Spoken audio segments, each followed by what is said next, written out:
ഓം ശാന്തി 3-4-2025 പ്രഭാതമുരളി. മധുരമായ കുട്ടികളെ, നിങ്ങളുടെ ഈ പുതിയ വൃക്ഷം വളരെ മധുരമുള്ളതാണ്. ഈ മധുരമായ വൃക്ഷത്തിൽ തന്നെയാണ് കീടബാധ ഉണ്ടാകുന്നത്.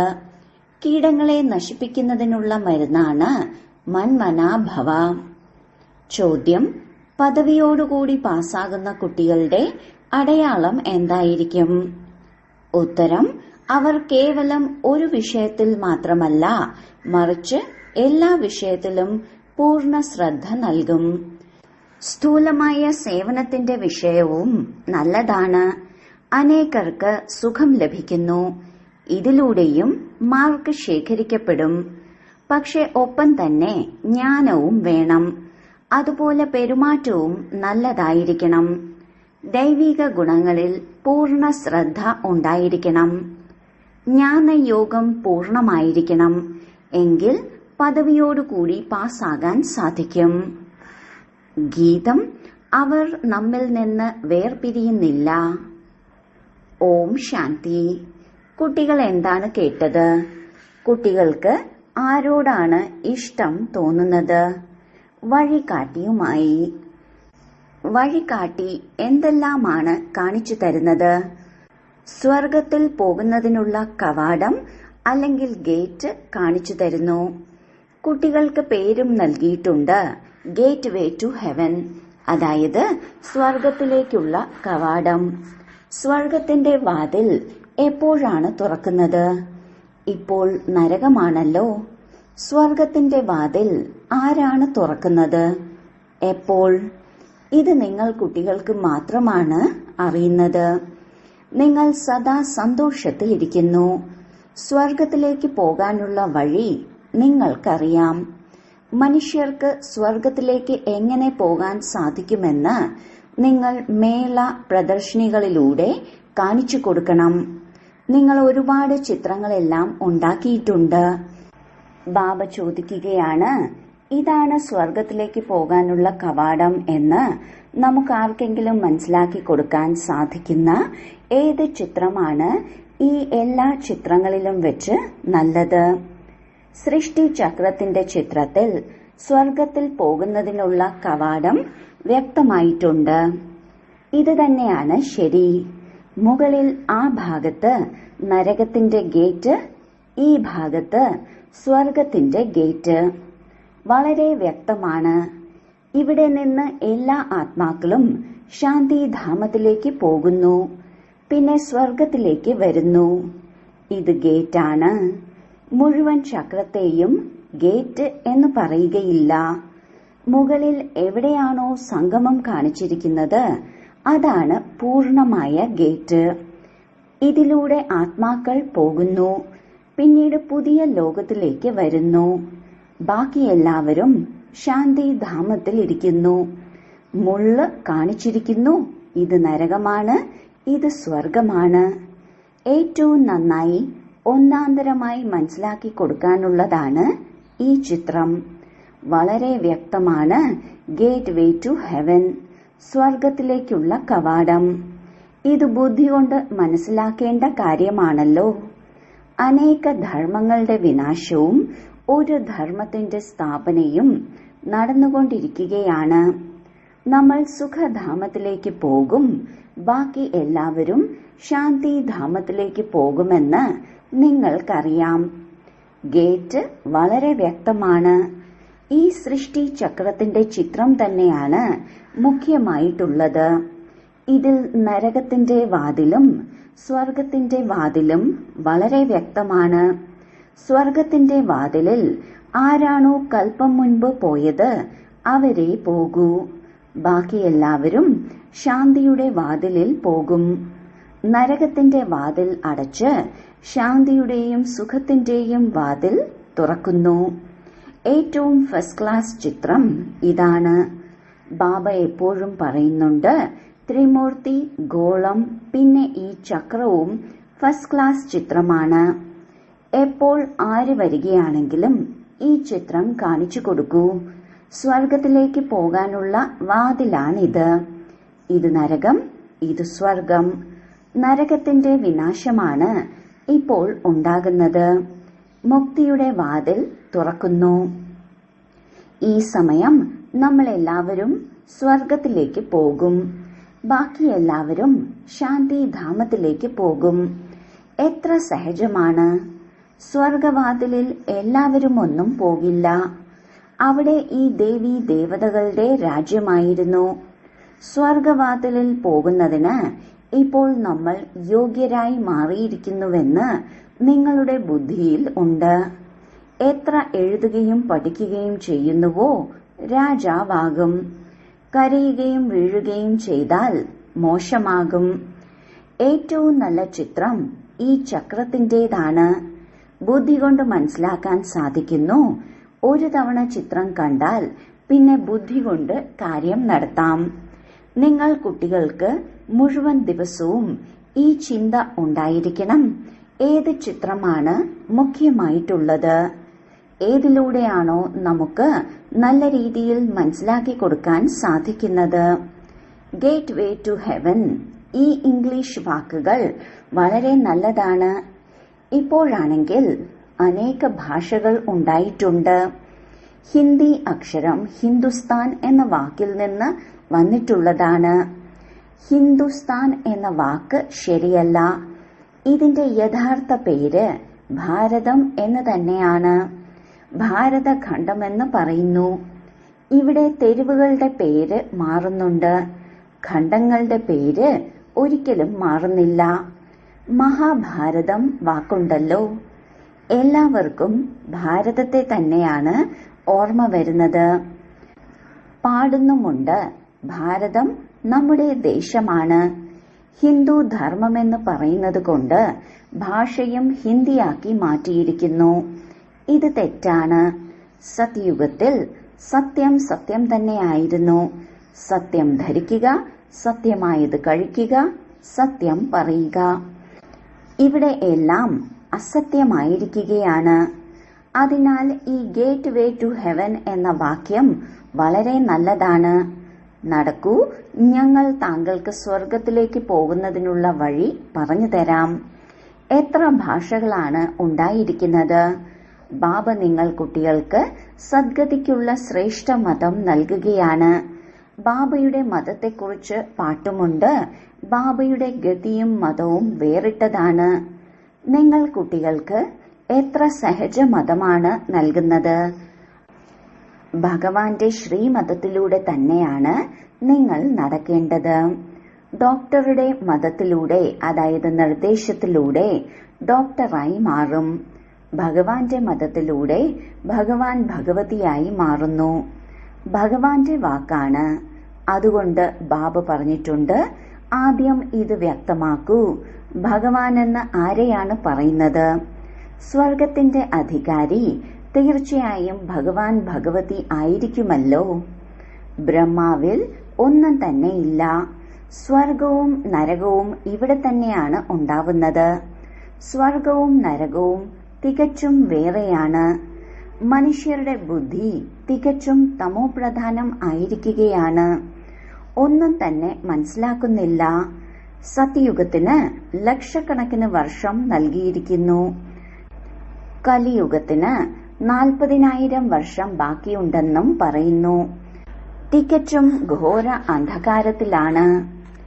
ഇപ്പോൾ നിങ്ങൾ കുട്ടികൾക്കറിയാം, ബാബ നമ്മെ സ്വർഗത്തിലേക്ക് പോകുന്നതിന് വേണ്ടി ഇങ്ങനെ ഗുണവാനാക്കി മാറ്റിയിരിക്കുന്നു. മുഖ്യമായ സത്യം ഇത് തന്നെ ആയിരിക്കണം. നമ്മൾ എങ്ങനെ സതോപ്രധാനമായി മാറും? ബാബ പറഞ്ഞിട്ടുണ്ട്, എന്നെ മാത്രം ഓർമ്മിക്കൂ. നടക്കുമ്പോഴും കറങ്ങുമ്പോഴും ജോലി ചെയ്യുമ്പോഴും ബുദ്ധിയിലിത് ഓർമ്മയുണ്ടായിരിക്കണം. പ്രിയതമനും പ്രിയതമയും പോലും കർമ്മം ചെയ്യാറുണ്ടല്ലോ. ഭക്തിയിൽ പോലും കർമ്മം ചെയ്യാറുണ്ടല്ലോ. ബുദ്ധിയിൽ അവരുടെ ഓർമ്മയുണ്ടായിരിക്കും. ഓർമ്മിക്കുന്നതിന് വേണ്ടിയാണ് മാല കറക്കുന്നത്.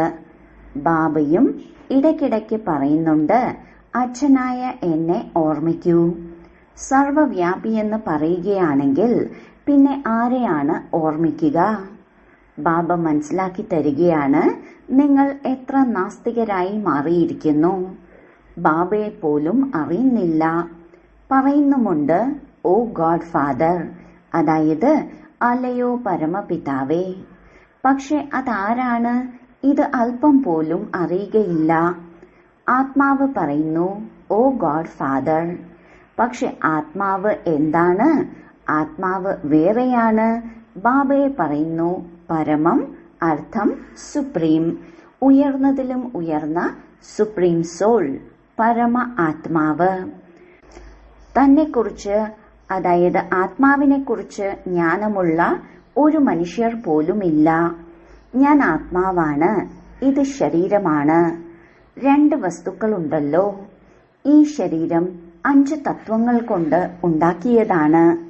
ആത്മാവ് അവിനാശിയായ ഒരു ബിന്ദുവാണ്. അത് എന്ത് വസ്തു കൊണ്ട് ഉണ്ടാക്കിയതാണ്? ഇത്രയും ചെറിയ ബിന്ദുവാണ്. സാധു സന്യാസിമാർക്കൊന്നും ഇതറിയില്ല. ഇദ്ദേഹത്തിനും അനേകം ഗുരുക്കന്മാരുണ്ടായിരുന്നു. പക്ഷെ ആരും തന്നെ ഇത് കേൾപ്പിച്ചിരുന്നില്ല. ആത്മാവെന്താണ് എന്ന്, പരമാത്മാവെന്താണ് എന്ന്. കേവലം പരമാത്മാവിനെ മാത്രം അറിയില്ല എന്നല്ല, ആത്മാവിനെയും അറിയില്ല. ആത്മാവിനെ അറിഞ്ഞുവെങ്കിൽ ഉടൻ തന്നെ പരമാത്മാവിനെയും അറിയും. കുട്ടികൾ തങ്ങളെ അറിഞ്ഞു, അച്ഛനെ അറിഞ്ഞില്ല എങ്കിൽ എങ്ങനെ നടക്കാൻ സാധിക്കും? ഇപ്പോൾ ആണെങ്കിൽ നിങ്ങൾ മനസ്സിലാക്കി ആത്മാവെന്താണ്, എവിടെ വസിക്കുന്നു. ഡോക്ടർമാരും ഇത്രയും മനസ്സിലാക്കുന്നു, അത് സൂക്ഷ്മമാണ്. ഈ കണ്ണുകൾ കൊണ്ട് കാണാൻ സാധിക്കില്ല. പിന്നെ കണ്ണാടിക്കുള്ളിലിട്ടടച്ചാൽ എങ്ങനെ കാണാൻ സാധിക്കും? നിങ്ങളെപ്പോലുള്ള ജ്ഞാനം ലോകത്തിൽ ആർക്കും തന്നെ ഇല്ല. നിങ്ങൾക്കറിയാം, ആത്മാവ് ബിന്ദുവാണ്, പരമാത്മാവും ബിന്ദുവാണ്. ബാക്കി നമ്മൾ ആത്മാക്കൾ പതീതത്തിൽ നിന്നും പാവനം, പാവനത്തിൽ നിന്നും പതീതമായി മാറുന്നു. അവിടെ പതീത ആത്മാക്കൾ ഉണ്ടായിരിക്കില്ല. അവിടെ നിന്ന് എല്ലാവരും പാവനമായി വരുന്നു, പിന്നെ പതീതമായി മാറുന്നു. പിന്നീട് ബാബ വന്ന് പാവനമാക്കി മാറ്റുന്നു. ഇത് വളരെ സഹജത്തിലും സഹജമായ കാര്യമാണ്. നിങ്ങൾക്കറിയാം, നമ്മുടെ ആത്മാവ് 84ന്റെ ചക്രം കറങ്ങി ഇപ്പോൾ തമോ പ്രധാനമായി മാറിക്കഴിഞ്ഞിരിക്കുന്നു. നമ്മൾ തന്നെയാണ് 84 ജന്മങ്ങൾ എടുക്കുന്നത്, ഒന്നിന്റെ കാര്യമല്ല. ബാബ പറയുന്നു, ഞാൻ ഇദ്ദേഹത്തിനാണ് മനസ്സിലാക്കി കൊടുക്കുന്നത്. നിങ്ങൾ കേൾക്കുകയാണ്. ഞാൻ ഇദ്ദേഹത്തിൽ പ്രവേശിച്ചു, ഇദ്ദേഹത്തിനാണ് കേൾപ്പിക്കുന്നത്. നിങ്ങൾ കേൾക്കുന്നു. ഇതാണ് രഥം. അതിനാൽ ബാബ മനസ്സിലാക്കി തരികയാണ്, പേര് വെക്കണം, ഗേറ്റ് വേ ടു ഹെവൻ. പക്ഷെ ഇതിലും മനസ്സിലാക്കി കൊടുക്കേണ്ടി വരും. സത്യയുഗത്തിൽ ഏത് ദേവീ ദേവതാ ധർമ്മമാണോ ഉണ്ടായിരുന്നത്, അതിപ്പോൾ ലോപിച്ചു പോയിരിക്കുകയാണ്. ആർക്കും അറിയുകയില്ല. ക്രിസ്ത്യാനികളും ആദ്യം സതോ പ്രധാനമായിരുന്നു. പിന്നീട് പുനർജന്മം എടുത്തെടുത്ത് തമോ പ്രധാനമായി മാറിയിരിക്കുകയാണ്. തീർച്ചയായും വൃക്ഷവും പഴയതാകുന്നു. ഇത് വെറൈറ്റി ധർമ്മങ്ങളുടെ വൃക്ഷമാണ്. വൃക്ഷത്തിന്റെ കണക്ക് നോക്കുമ്പോൾ മറ്റ് ധർമ്മത്തിലുള്ളവർ പിന്നീടാണ് വരുന്നത്. ഈ നാടകം ഉണ്ടായതും ഉണ്ടാക്കപ്പെട്ടതുമാണ്. സത്യയുഗത്തിൽ വരാനുള്ള ടേൺ ആർക്കെങ്കിലും ലഭിക്കുമെന്നല്ല, ഇല്ല. ഇത് അനാദിയായി ഉണ്ടാക്കിയിട്ടുള്ള കളിയാണ്. സത്യയുഗത്തിൽ ഒരേ ഒരു ആദി സനാതന പ്രാചീന ദേവീ ദേവതാ ധർമ്മമായിരുന്നു. നമ്മൾ സ്വർഗത്തിലേക്ക് പോയിക്കൊണ്ടിരിക്കുകയാണെന്ന് ഇപ്പോൾ നിങ്ങൾ കുട്ടികളുടെ ബുദ്ധിയിലുണ്ട്. ആത്മാവ് പറയുകയാണ്, നമ്മൾ തമോ പ്രധാനമാണെങ്കിൽ എങ്ങനെ വീട്ടിലേക്ക് പോകും, സ്വർഗത്തിലേക്ക് എങ്ങനെ പോകും? അതിനുവേണ്ടിയാണ് സതോ പ്രധാനമാകുന്നതിനുള്ള യുക്തി ബാബ പറഞ്ഞു തരുന്നത്. ബാബ പറയുന്നു, എന്നെ തന്നെയാണ് പതീത പാവനൻ എന്ന് പറയുന്നത്. സ്വയം ആത്മാവാണെന്ന് മനസ്സിലാക്കി ബാബയെ ഓർമ്മിക്കൂ. ഭഗവാനുവാച എന്ന് എഴുതിയിട്ടുണ്ട്. ഇതും എല്ലാവരും പറഞ്ഞുകൊണ്ടിരിക്കുന്നു. ക്രിസ്തുവിന് ഇത്ര വർഷം മുൻപ് ഭാരതം സ്വർഗമായിരുന്നു. പക്ഷെ എങ്ങനെ ഉണ്ടായി, പിന്നീട് എവിടേക്ക് പോയി, ഇതാർക്കും അറിയുകയില്ല. നിങ്ങൾ നല്ല രീതിയിൽ മനസ്സിലാക്കിയിരിക്കുന്നു.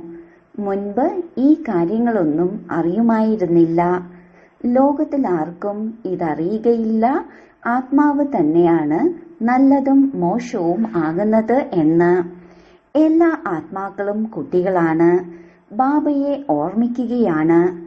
ബാബ എല്ലാവരുടെയും പ്രിയതമനാണ്. എല്ലാവരും പ്രിയതമകളും. ഇപ്പോൾ നിങ്ങൾ കുട്ടികൾക്കറിയാം, ആ പ്രിയതമൻ വന്നിരിക്കുകയാണ്. വളരെ മധുരമായ പ്രിയതമനാണ്. ഇല്ല എങ്കിൽ എല്ലാവരും എന്തിനാണ് ഓർമ്മിക്കുന്നത്? വായിൽ നിന്നും പരമാത്മാവിന്റെ പേര് വരാത്ത ഒരു മനുഷ്യനും ഉണ്ടായിരിക്കുകയില്ല. കേവലം അറിയുന്നില്ല. ആത്മാവ് അശരീരിയാണെന്ന് നിങ്ങൾക്കറിയാം. ആത്മാക്കളുടെ തന്നെയല്ലേ പൂജയുണ്ടാവുന്നത്? നമ്മൾ പൂജ്യരായിരുന്നു. അവർ പിന്നീട് തന്റെ തന്നെ ആത്മാവിനെ പൂജിക്കുന്നു. കഴിഞ്ഞ ജന്മത്തിൽ ബ്രാഹ്മണ കുലത്തിൽ ജന്മമെടുത്തവരായിരിക്കും. ശ്രീനാഥിന് ഭോഗ് കൊടുക്കുന്നുണ്ട്. കഴിക്കുന്നതാണെങ്കിൽ പൂജാരിയും. ഇതെല്ലാം ഭക്തിമാർഗമാണ്. നിങ്ങൾ കുട്ടികൾ മനസ്സിലാക്കി കൊടുക്കണം, ബാബയാണ് സ്വർഗത്തിന്റെ വാതിൽ തുറക്കുന്നത്. പക്ഷെ എങ്ങനെ തുറക്കും? എങ്ങനെ മനസ്സിലാക്കി കൊടുക്കും? ഭഗവാനുവാചയാണെങ്കിൽ തീർച്ചയായും ശരീരത്തിലൂടെയാണല്ലോ പറയുക. ആത്മാവ് തന്നെയാണ് ശരീരത്തിലൂടെ പറയുന്നത്, കേൾക്കുന്നത്. ഈ ബാബ അന്തസ്സത്തെയാണ് പറയുന്നത്. ബീജവും വൃക്ഷവുമാണ്. ഇത് പുതിയ വൃക്ഷമാണെന്ന് നിങ്ങൾ കുട്ടികൾക്കറിയാം. പിന്നീട് പതുക്കെ പതുക്കെ വൃദ്ധി നേടുന്നു. നിങ്ങളുടെ ഈ പുതിയ വൃക്ഷത്തിൽ കീടങ്ങളും ഒരുപാട് ഉണ്ടാകുന്നു. എന്തുകൊണ്ടെന്നാൽ ഈ പുതിയ വൃക്ഷം വളരെ മധുരമാണ്. മധുരമായ വൃക്ഷത്തെ തന്നെയാണ് കീടങ്ങളെല്ലാം ബാധിക്കുന്നത്. പിന്നീട് അതിന് മരുന്നടിക്കുന്നു. ബാബയും മന്മനാഭവയുടെ മരുന്ന് വളരെ നല്ല രീതിയിൽ നൽകുന്നു. മന്മനാഭവയില്ലാത്തത് കാരണം കീടങ്ങൾ തിന്നുന്നു. കീടങ്ങളുള്ള വസ്തുക്കൾ എന്തിനു കൊള്ളും? അത് ഉപേക്ഷിക്കുന്നു. എവിടെ ഉയർന്ന പദവി, എവിടെ താഴ്ന്ന പദവി? വ്യത്യാസമുണ്ടല്ലോ. മധുരമായ കുട്ടികൾക്ക് മനസ്സിലാക്കി കൊടുത്തുകൊണ്ടിരിക്കുന്നു. വളരെ മധുരമധുരമായി മാറൂ. ആരോടും ഉപ്പുവെള്ളമാകരുത്. പാൽക്കടലായി മാറൂ. അവിടെ സിംഹവും ആടും പോലും പാലുപോലുള്ള സ്വഭാവമാണ്. അതിനാൽ കുട്ടികൾക്കും പാൽക്കടലായി മാറണം. പക്ഷെ ആരുടെ ഭാഗ്യത്തിലാണോ ഇല്ലാത്തത്, അപ്പോൾ പുരുഷാർത്ഥത്തിന് എന്ത് ചെയ്യാൻ സാധിക്കും? തോറ്റു പോകുന്നു. ഉയർന്ന ഭാഗ്യമുണ്ടാക്കുന്നതിന് ടീച്ചർ പഠിപ്പിക്കുന്നുണ്ട്. എല്ലാവരെയും ടീച്ചർ പഠിപ്പിക്കുന്നുണ്ട്. വ്യത്യാസവും നിങ്ങൾ കാണുന്നുണ്ട്. ആർക്ക് ഏത് വിഷയത്തിലാണ് മിടുക്ക് എന്ന് വിദ്യാർത്ഥികൾ ക്ലാസ്സിൽ അറിയാൻ കഴിയുന്നു. ഇവിടെയും അങ്ങനെയാണ്. സ്ഥൂലമായ സേവനത്തിന്റെയും വിഷയമുണ്ടല്ലോ. ഭണ്ഡാരിയെ പോലെ അനേകർക്ക് സുഖം ലഭിക്കുന്നു. എത്രയാണ് എല്ലാവരും ഓർമ്മിക്കുന്നത്? ഇത് ശരിയാണ്. ഈ വിഷയത്തിലും മാർക്ക് ലഭിക്കുന്നുണ്ട്. എന്നാൽ പാസ് വിത്ത് ഓണർ ആകണമെങ്കിൽ ഒരു വിഷയത്തിൽ മാത്രമല്ല, എല്ലാ വിഷയത്തിലും പൂർണ്ണ ശ്രദ്ധ നൽകണം. ജ്ഞാനവും വേണം, പെരുമാറ്റവും നല്ലതായിരിക്കണം, ദൈവിക ഗുണവും വേണം. ശ്രദ്ധ കൊടുക്കുന്നത് നല്ലതാണ്. ഭണ്ഡാരിയുടെ അടുത്ത് ആരെങ്കിലും വരികയാണെങ്കിലും പറയണം, മന്മനാഭവ. ശിവബാബയെ ഓർമ്മിക്കുകയാണെങ്കിൽ വികർമ്മം വിനാശമാകും. നിങ്ങൾ സ്വർഗത്തിന്റെ അധികാരിയായി മാറുകയും ചെയ്യും. ബാബയെ ഓർമ്മിക്കുകയും മറ്റുള്ളവർക്ക് പരിചയം നൽകിക്കൊണ്ടിരിക്കുകയും ചെയ്യൂ. ജ്ഞാനവും യോഗവും വേണം. വളരെ ഈസിയാണ്. ഇത് തന്നെയാണ് മുഖ്യമായിട്ടുള്ള കാര്യം. അന്ധരുടെ ഊന്നുവടിയാകണം. പ്രദർശനികളിലും ആരെയെങ്കിലും കൊണ്ടുപോകൂ. വരൂ, ഞങ്ങൾ താങ്കൾക്ക് സ്വർഗത്തിന്റെ ഗേറ്റ് കാണിക്കാം. ഇത് നരകമാണ്, അത് സ്വർഗവും. ബാബ പറയുകയാണ്, എന്നെ ഓർമ്മിക്കൂ. പവിത്രമാവുകയാണെങ്കിൽ നിങ്ങൾ പവിത്ര ലോകത്തിന്റെ അധികാരിയായി മാറും. മന്മന ഭവ. നിങ്ങൾക്ക് ഗീത കേൾപ്പിക്കുകയാണ്. അതുകൊണ്ട് ബാബ ചിത്രം ഉണ്ടാക്കിയിരിക്കുന്നു. ഗീതയുടെ ഭഗവാൻ ആരാണ്? സ്വർഗത്തിന്റെ കവാടം ആരാണ് തുറക്കുന്നത്? തുറക്കുന്നത് ശിവബാബയാണ്. ശ്രീകൃഷ്ണൻ ആ ഗേറ്റിലൂടെ അക്കരെ കടക്കുന്നു. മുഖ്യമായിട്ടുള്ള ചിത്രങ്ങൾ 2 എണ്ണമാണ്. ബാക്കിയെല്ലാം സാധാരണമാണ്. കുട്ടികൾക്ക് വളരെ മധുരമായി മാറണം. സ്നേഹത്തോടുകൂടി സംസാരിക്കണം. മനസ്സാ വാച കർമ്മണ എല്ലാവർക്കും സുഖം നൽകണം. നോക്കൂ, അടുക്കളയിലുള്ള ഭോലി ദാദി എല്ലാവരെയും സന്തോഷിപ്പിക്കുന്നു. അതിനാൽ അവർക്ക് വേണ്ടി സമ്മാനവും കൊണ്ടുവരുന്നു. ഇതും വിഷയമാണല്ലോ. സമ്മാനം നൽകുന്നു. അവർ പറയും, ഞങ്ങൾ നിങ്ങളിൽ നിന്ന് എന്തിനു വാങ്ങണം? പിന്നെ നിങ്ങളുടെ ഓർമ്മയുണ്ടാകും. ശിവബാബയുടെ ഭണ്ഡാരയിൽ നിന്നാണ് ലഭിക്കുന്നതെങ്കിൽ ഞങ്ങൾക്ക് ശിവബാബയുടെ ഓർമ്മ ഉണ്ടായിരിക്കും. ശരി, വളരെ കാലത്തെ വേർപാടിന് ശേഷം തിരിച്ചു കിട്ടിയ മധുരമധുരമായ കുട്ടികളെ പ്രതി മാതാവും പിതാവുമായ ബാബ്ദാദയുടെ സ്നേഹസ്മരണയും പുലർക്കാല വന്ദനവും. ആത്മീയ അച്ഛന്റെ ആത്മീയ കുട്ടികൾക്ക് നമസ്കാരം. ധാരണയ്ക്കുള്ള മുഖ്യ സാരം: 1. തന്റെ ഉയർന്ന ഭാഗ്യം ഉണ്ടാക്കുന്നതിന് വേണ്ടി പരസ്പരം വളരെ വളരെ പാലുപോലെ മധുരമായ സ്വഭാവമായിരിക്കണം. ഒരിക്കലും ഉപ്പുവെള്ളമാകരുത്. എല്ലാ വിഷയത്തിലും പൂർണ്ണ ശ്രദ്ധ നൽകണം. 2. സദ്ഗതിക്ക് വേണ്ടി ബാബയിൽ നിന്ന് ഏത് ശ്രേഷ്ഠ മതമാണോ ലഭിച്ചിട്ടുള്ളത് അതിലൂടെ നടക്കണം. മറ്റെല്ലാവർക്കും ശ്രേഷ്ഠ മതം മാത്രം കേൾപ്പിക്കണം. സ്വർഗത്തിൽ പോകാനുള്ള വഴി കാണിച്ചു കൊടുക്കണം. വരദാനം: ഓരോ ആത്മാവിനും ധൈര്യവും ഉത്സാഹവും കൊടുപ്പിക്കുന്ന ദയാമനസ്കരും വിശ്വമംഗളകാരിയുമായി ഭവിക്കട്ടെ. ഒരിക്കലും ബ്രാഹ്മണ പരിവാരത്തിൽ ഏതെങ്കിലും ദുർബല ആത്മാവിനോട് നിങ്ങൾ ദുർബലനാണ് എന്ന് പറയരുത്. താങ്കൾ ദയാമനസ്കരായ വിശ്വമംഗളകാരി കുട്ടികളുടെ മുഖത്തു നിന്നും സദാ ഓരോ ആത്മാക്കളെ പ്രതിയും ശുഭകരമായ വാക്കുകൾ വരണം. നിരാശപ്പെടുത്തുന്നവയല്ല. ആര് എത്ര തന്നെ ദുർബലരാകട്ടെ, അവർക്ക് സൂചനയോ ശിക്ഷണങ്ങളോ കൊടുക്കണമെങ്കിൽ ആദ്യം ശക്തിശാലി ആക്കിയിട്ട് പിന്നീട് ശിക്ഷണം കൊടുക്കൂ. ആദ്യം ഭൂമിയിൽ ധൈര്യത്തിന്റെയും ഉത്സാഹത്തിന്റെയും കലപ്പ ഓടിക്കൂ. പിന്നെ വിത്ത് വിതയ്ക്കൂ. എങ്കിൽ ഓരോ വിത്തും സഹജമായി ഫലം തരും. ഇതിലൂടെ വിശ്വമംഗളത്തിന്റെ സേവനം തീവ്രമാകും. സ്ലോഗൻ: ബാബയുടെ ആശീർവാദങ്ങൾ സ്വീകരിച്ചുകൊണ്ട് സദാ നിറവിന്റെ അനുഭവം ചെയ്യൂ. അവ്യക്ത സൂചന: കമ്പൈൻഡ് രൂപത്തിന്റെ സ്മൃതിയിലൂടെ സദാ വിജയിയാകൂ. സദാ ഓരോ കർമ്മം ചെയ്തുകൊണ്ടും സ്വയത്തെ കർമ്മയോഗി ആത്മാവെന്ന അനുഭവം ചെയ്യൂ. ഏതൊരു കർമ്മം ചെയ്തുകൊണ്ടും ഓർമ്മ മറന്നു പോകരുത്. കർമ്മവും യോഗവും രണ്ടും കമ്പൈൻഡ് ആയിരിക്കണം. ഏതെങ്കിലും യോജിക്കപ്പെട്ട വസ്തുവിനെ വേർപെടുത്താൻ കഴിയില്ല എന്നതുപോലെ കർമ്മയോഗി ആകൂ. ഓം ശാന്തി.